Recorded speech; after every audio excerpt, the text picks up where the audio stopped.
say good We evening. all our fault. All right. Look, don't nobody say nothing, but when I leave, that picture going with it. Just don't tell nobody. Okay, I got 2 new poems tonight. Y'all mind if I do something new? And since we got a lot of people on the list, I got a little something I want to say. I got some. I had like this really phenomenal day. I got to work this morning, and it felt like the front end of my car was about to hit the ground. You know, and I kept hearing this weird noise. I played the steering wheel, and I got to look under it. And then I parked the car and turned it off, and I smiled because I was at work safely. So I called the range for a tow call, have to Chevrolet, they get the car, get off work, finally talk to them, come to find out everything that they're gonna fix is no charge because they didn't fix it right the first time. Yes, sir, yes, sir, yes, sir. You know, so it's like, I felt good about that. I'm like, hey, that worked out just right. And then I'm on my way home, I'm riding down 64, my daughter's driving. No, actually, we stopped at the gas station. I wanted to give me an Arizona beverage. I come out, and she's on my phone. I'm like, why are you on my phone? It's Uncle Abel. My brother calls to tell me that my brother was calling to tell me, and he's really excited about it, that he had received an email announcement about my book, Truth Cleanses the Soul. Yes. And I went online, and it is available online. I got to get some copies. So Y'all ain't write no book. this is a big day for me. This is the first anniversary of Poetic Expression. I come down to do a couple of pieces, and my book is finally available. I just got to get some to have in my hands along with what's online. So I'm feeling good. I think I've had a phenomenal day. All right. Now this first piece is about a guy that I know. He's not like a friend or anything. I just know him. He's over at the VA hospital, and October, I went into his room again to deliver to him, and it hit me. He's been in here, he's been in like 7 years or more, like more than 7 years. And it just moved me to where I wrote this poem about it. Y'all ready for this? Everybody at the bar ready? I can't hear you. You can't hear me? I'm sorry, dog. I can't get no light. Okay, it's entitled Purcell Robinson. Come on, son. I'm trying to get through to you, man. No. Okay, you really don't do that. Okay, here we go. I can't say that I know him. I just know of him and who he is. I know his face, his name, and where he lives. I've seen the drawer of outdated toys next to his bed. I've seen the look upon his face as he struggles to move his head. For more than 7 years, he has been in one room. To even think of how many years before I encountered him makes my mind gloomy. He shook and quivered to move, barely able to hold a pen. He struggled to talk, sounding as if there are demons struggling within. He has surrounded himself with pictures of his musical idols. He is entertained by modern technology. I can't help but wonder when was the last time he saw the moon or the sun. My heart weighs heavy knowing there are no windows in this room, wondering if he has forgotten the beauty of daylight. He has been in the same bed for more than 7 years, an occasional roommate. Catatonic is how they appear.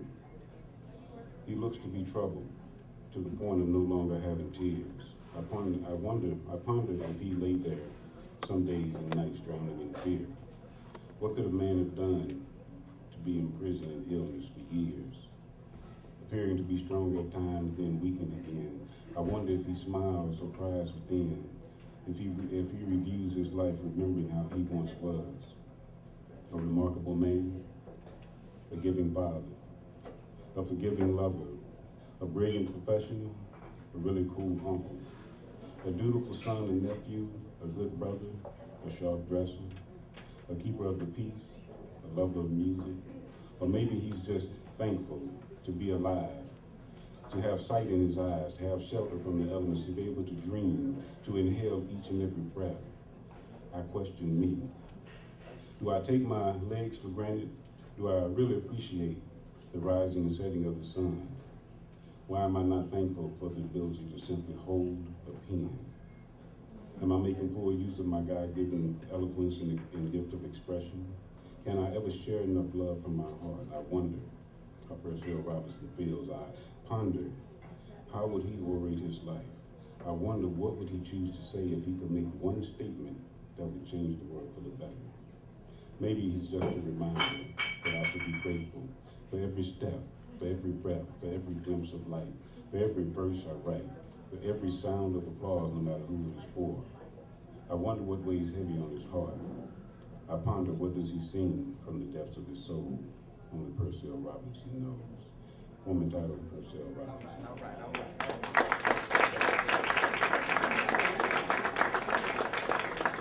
And I just recently found out by accident he's in the spinal injury unit. And that just, it just tears me up to see people like that. That's why I'm not in medical at all, because it just wears me out.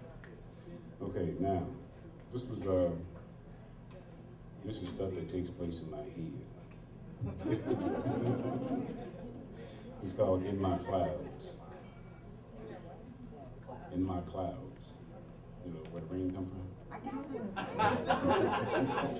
Clouds. But we know you in the clouds right now. Always. Come on back down. Okay. We meet in the clouds of my mind, where she fine-tunes my clarity every time. She whispers things only I can hear. She speaks in the fluid language that I and other poets share. She speaks to the deepest depths of my soul while singing to my heart. Sometimes she visits me via a muse. Her name is elusive and charming. I simply call her inspiration. She said, "Poet, speak freely from your heart with no fear.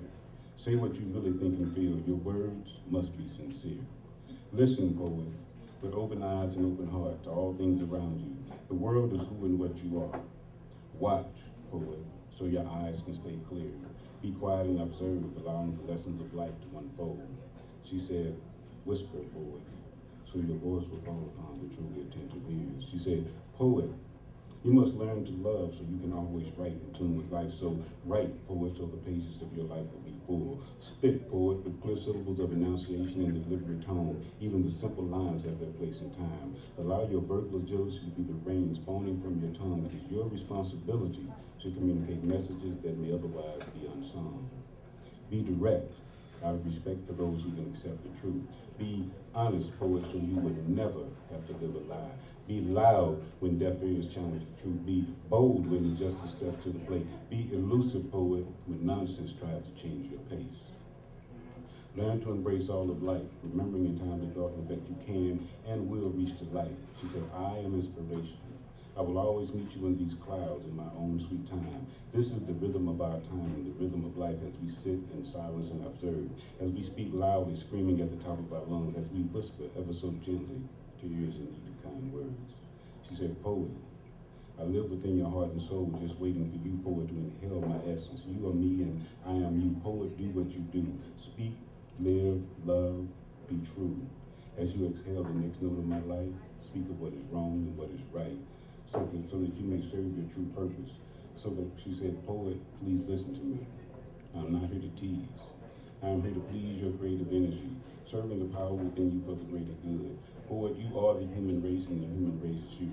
Poet, be vocal. Poet, be precise. Poet, be verbally agile. Poet, be intelligent. Poet, be humble. Most important of all, poet, be you. For you are the master of your own time. Smile so that you will always be strong.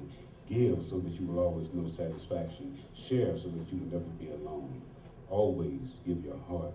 God will reward your soul. Sometimes, poet, you must close your eyes so that you can see all that is beautiful about life that is hidden from your view." Then she smiles ever so sweetly. Speaking in a pleasant tone, she said, "Sometimes, poet, you must cry to release all the pain and tension that will destroy you inside. Your life was meant to be beautiful. Sometimes the beauty must shed the ugliness. Now dance, poet, within your own rhythm. You are the voice of humanity. Never be afraid to talk to yourself. There are some questions that only you can answer. Poet, you are the essence of human nature.